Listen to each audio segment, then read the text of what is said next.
When the Amarillo Symphony called and asked me to write a piece of music based on the Palo Duro Canyon, I was absolutely fascinated. I knew it would be a great challenge. I had absolutely no idea what really lay ahead.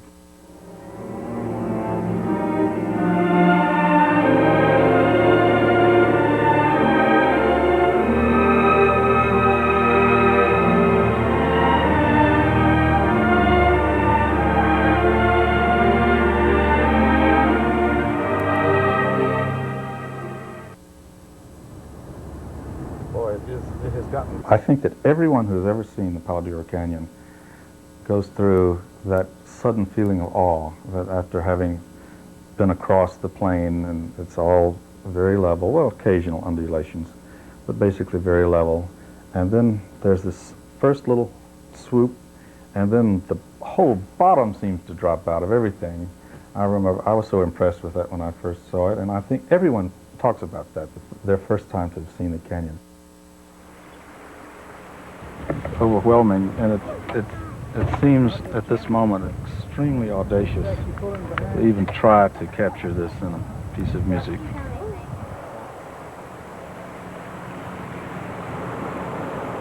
It's a very humbling experience to set a composer out in such vastness as this and say, "Write." Very humbling. But then, just as you feel you can't do it, the wind rustles, and there are sounds, and there will be sounds.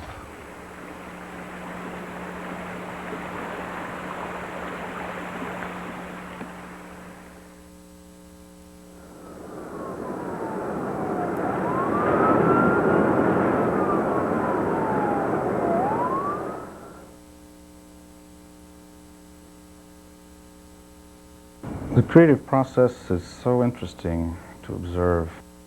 Where does the creative idea come from?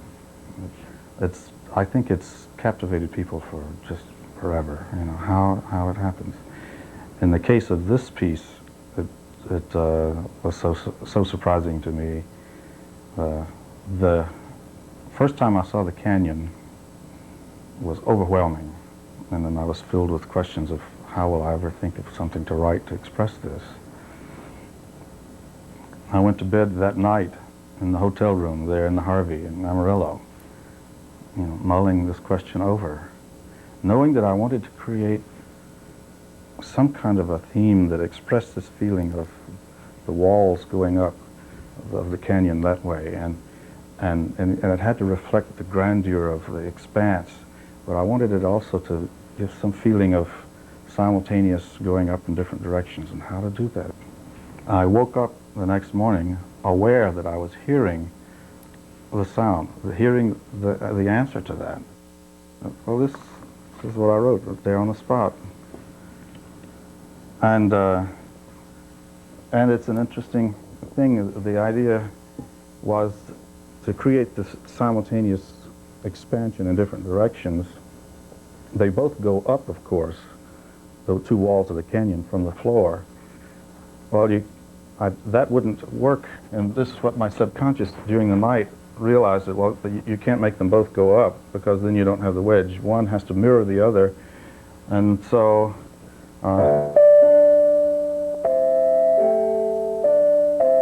one voice goes, the other voice goes the other way, and I was hearing in my head this.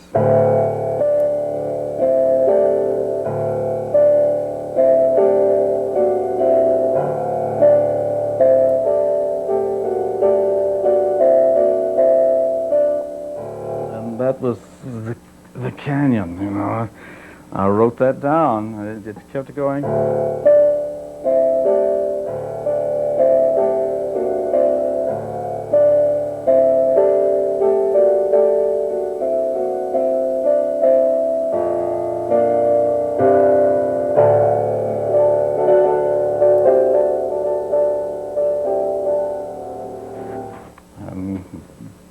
And I said, my gosh, there's the canyon.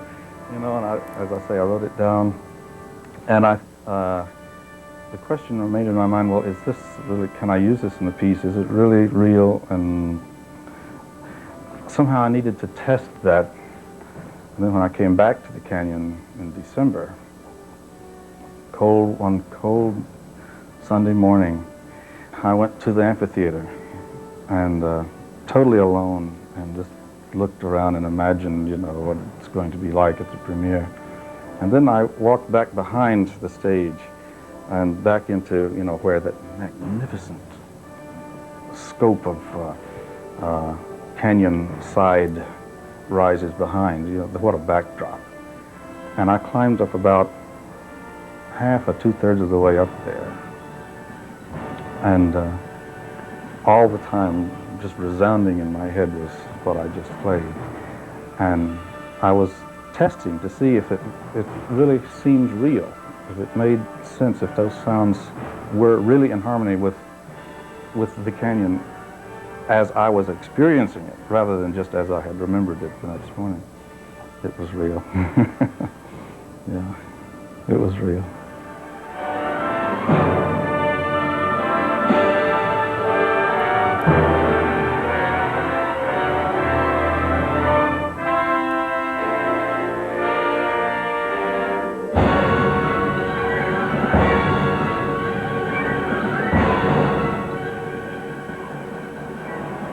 In one of his celebrated conversations with Bill Moyers, the noted philosopher, mythologist, Joseph Campbell, said, "Every land should be a holy land. One should find the symbol in the landscape itself of the energies of the life there." That's what all early traditions do. They sanctify their own landscape. The sanctification of the local landscape is a fundamental function of mythology. When Bill Moyers asked Campbell, "Who interprets the divinity inherent in nature for us today?" Campbell answered, "It's the function of the artist to do this. The artist is the one who communicates myth for today. The function of the artist is the mythologization of the environment and the world." That passage absolutely inspired me the first time I read it. I had just gotten the commission from the Amarillo Symphony to compose the Palo Duro Canyon. It made me jump out of my skin. It made me realize how much bigger this commission was than just me as an individual composer, because I was functioning as such an artist to help the people of this area realize in a certain way the feelings that they have. The feelings run so deep in this area for their land and for this canyon. It means a great deal to them. And I knew that it was going to be incumbent upon me to try to express these deep feelings and write a piece of music that does indeed say something about how the people feel about this canyon. What I hope to capture in this composition, actually I hope that it reflects lots of different things on different layers, and I hope at one layer that one could just listen to the piece and not be aware of anything else that has gone into it, and still just simply enjoy it right on its surface. And that's what I hope to bring about. But there are other things that I want to put into it. I want to come to Amarillo this May, which will be a full year before the performance, and almost to the day at the same time, for a couple of reasons. I want to see the canyon in the springtime and get the feeling, as I've seen it now in late summer and in the early winter, late fall, early winter. I want to see it at that time of the year. I'm sure the colors will be different and the feel will be different. But I also want to literally be there, to sit in the amphitheater at the very hour that the performance will take place a year hence, to know where the sun sets, to have some feeling for what the sounds are. I believe, the way the piece is taking shape now, that it would be marvelous if the sun were still shining and if we could see the canyon as my piece starts. And I hope that by the time those 20 to 30 minutes have elapsed, that we'll be able to see the stars, because I would like the piece to end, in a sense, like going back out into the universe.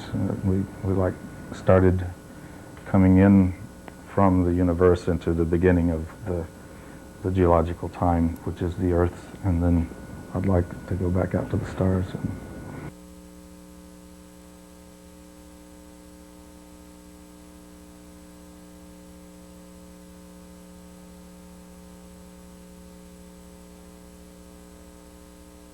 I love teaching, and have taught for not all of my professional life. There was a big span of time where I conducted full-time.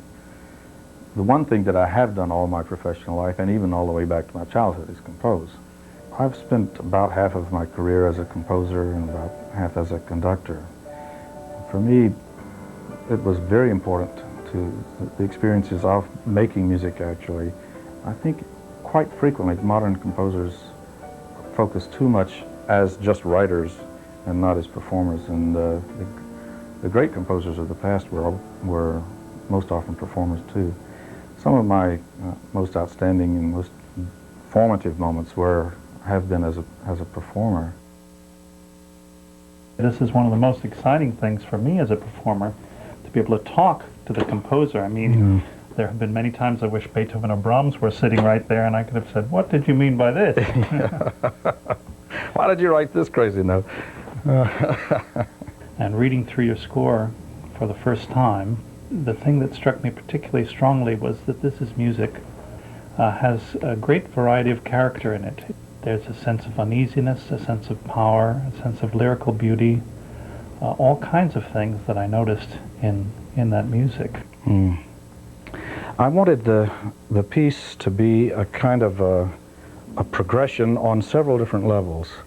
And one of those levels was a kind of a progression of mankind's interaction through the eons with the canyon. The vast plains is what I wanted to capture in the very beginning of the piece. The wind, and then everything is on a table, a D, a pedal D. And little undulations. And there's tiny little undulations, and it goes on and on and on and on. And then it seems like that keeps, and then you sense little scurryings of, who knows, animals or people. My own feeling is that it's like life beginning to come on this vast table. And then all of a sudden, after that's been going on for a while, as you know, the woodwinds come in, and then you sense like the bottom is about to fall out, and then the next time the bottom does that and goes all the way.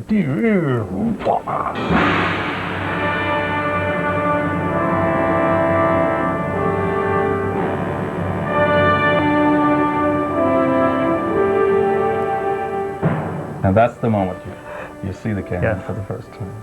And at that point, you introduce, for the first time, one of the really important themes in the piece, which is played by the brass, really full out, sort of heroic, amazed character. Yes.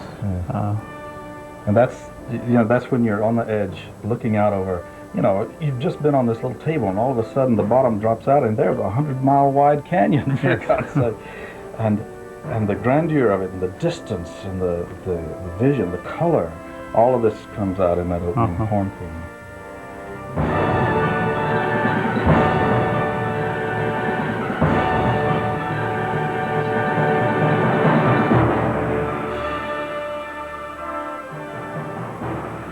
Then the music goes down with this decided descent through the whole orchestra, then to the very depths, the lowest pitches possible. And at that point, I think it will be somewhat unmistakable not to feel a sense of slow, plodding prehistory.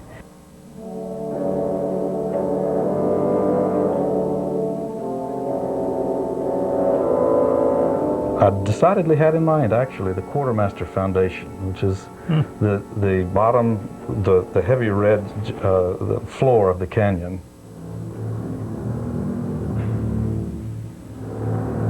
And then at that spot in the music, and we're still in the first movement, it comes up level by level through the geological ages. And the music changes as a result. There's even one spot where the music kind of cascades downward.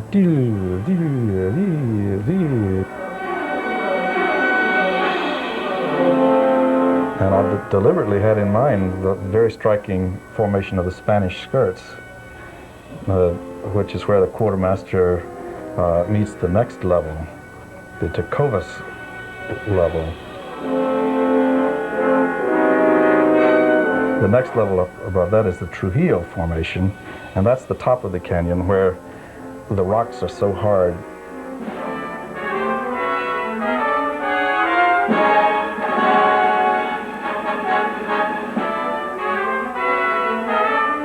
I'm considered by my compositional colleagues to be a very conservative composer, maybe even old-fashioned. On the other hand, I think when the general audience hears a piece of music of mine, they won't think it's conservative at all. You know, I use a certain amount of dissonance, but I always use that just for expressive purposes. Basically, my music sings, and it's just a deep tenet of faith for me that music must sing, and music must not be afraid to sing.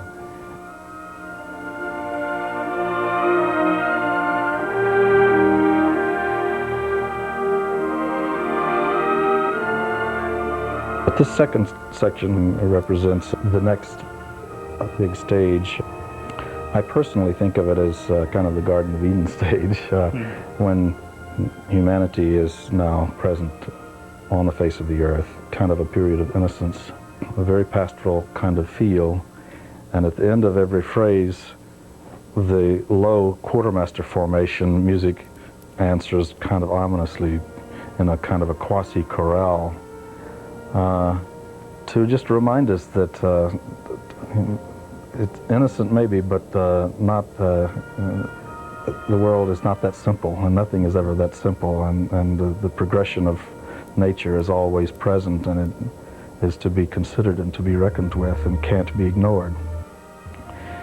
And I think that the presence of that bass quartermaster formation chorale transforms what would have been just a simple Age of Innocence type movement into the counterpoint between that feeling of innocence and always the possibility of nature dealing a terrific blow.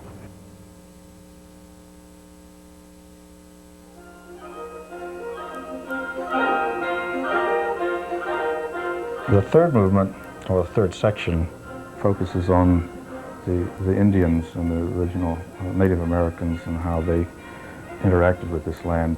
There are, in fact, two Indian themes in the piece, and I did want to work in some way, on direct Indian quotes from Indian themes into it, because the canyon was so important to the Indians, all of the Indians, but particularly to the Comanches.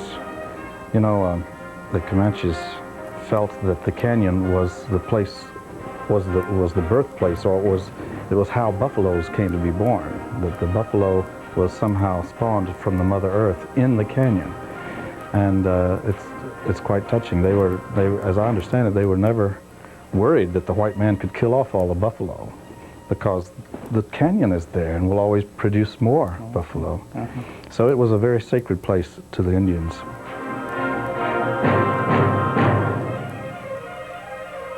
Then the violins are used to suggest the music of the settlers, the white settlers. And of course one sensed the two vying for the space and the time, and a certain struggle between these two. They alternate, and finally actually are superimposed as they struggle for the dominance.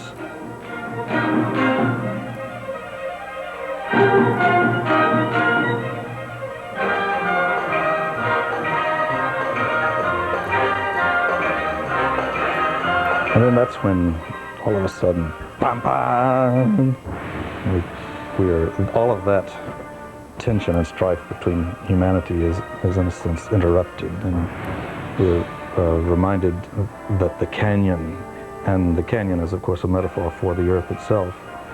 The earth is here, the earth was here first, the earth will be here long after, and And that's the thing to be remembered.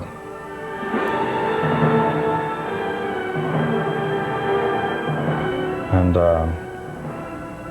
when that happens, then we are ushered back into the music of the first of the opening, which is, of course, a return, a recapitulation in the sense of a sonata form, or it ushers in the last movement if you're thinking of the analogy of the symphony. And both the opening canyon theme and also an allusion to the Garden of Eden type, that's probably a wrong or inept metaphor, but nonetheless it seems to be working, so let's use it. Both of those appear in succession, and then the music becomes very, very quiet as an extended coda comes into play. And the image I had here was of what it was like to just lie on your back in the canyon at night, because now we've made the progression from the earliest of times through the midday to the evening, and now it's dark. And of course the skies are so wonderfully clear up there, and looking up and seeing the stars, that's what I had in mind at the ending. And you know, we've all had the experience of contemplating what those crazy stars are doing. I mean, how incomprehensible it all is, how insignificant the Earth seems in the face of the universe, those silent stars, and for even longer than our solar system, much less our Earth. And how can it all be, and what's our place in all of that vastness? Those are the thoughts that very much were in my mind as I wrote the ending, and I believe it creates a feeling of just absolute floating and of contemplation.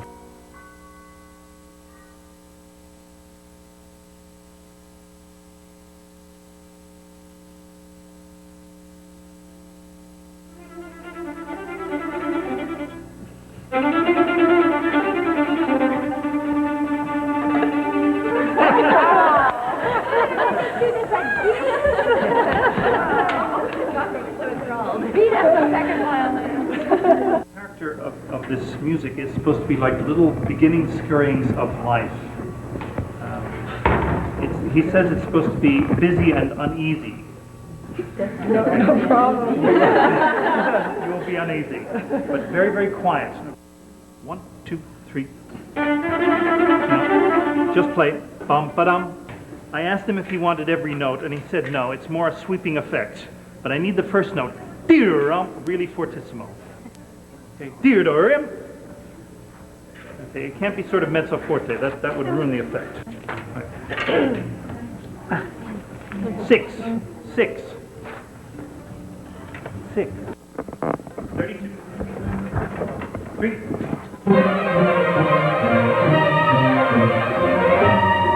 Hilda.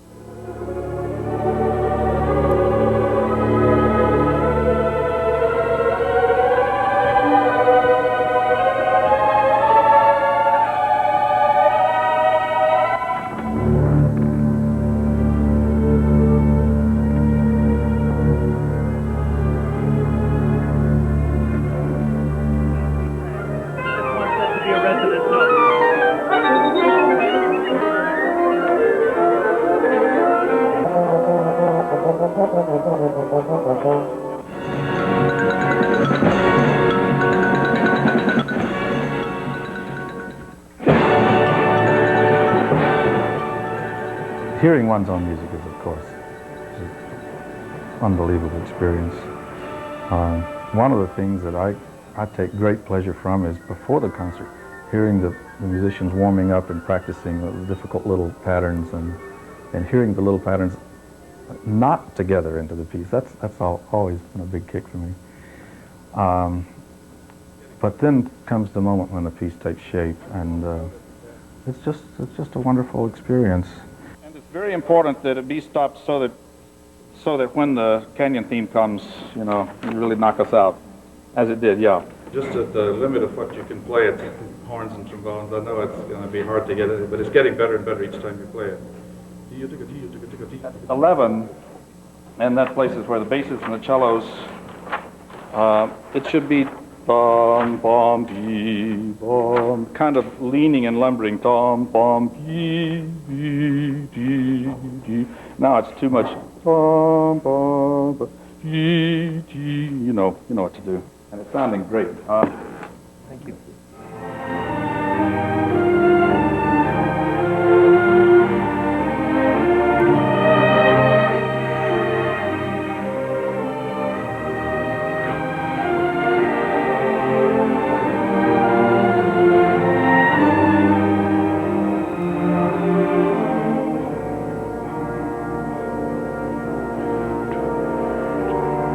It's a curious thing when you're hearing it the first time. It's a total overwhelming rush.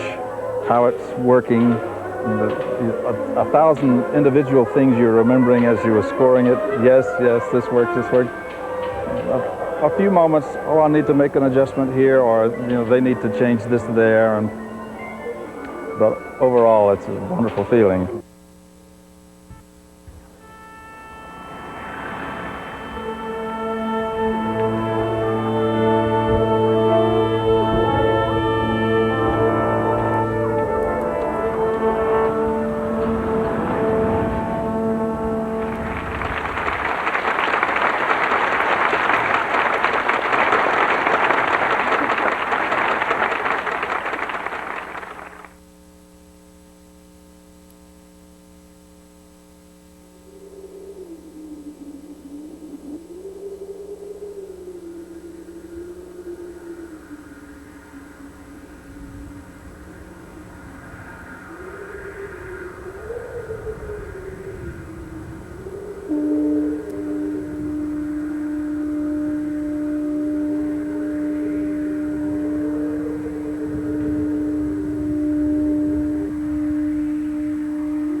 the great Texas novelist Larry McMurtry said about this canyon something that was very arresting to me. He said, "What is undeniable is the power that this canyon has to arouse in us a sense of the long, long movements of time, a sense, if you will, of the eternal." And it was that sense of the eternal and of the long, long movements of time that I wanted to be sure that this piece captured.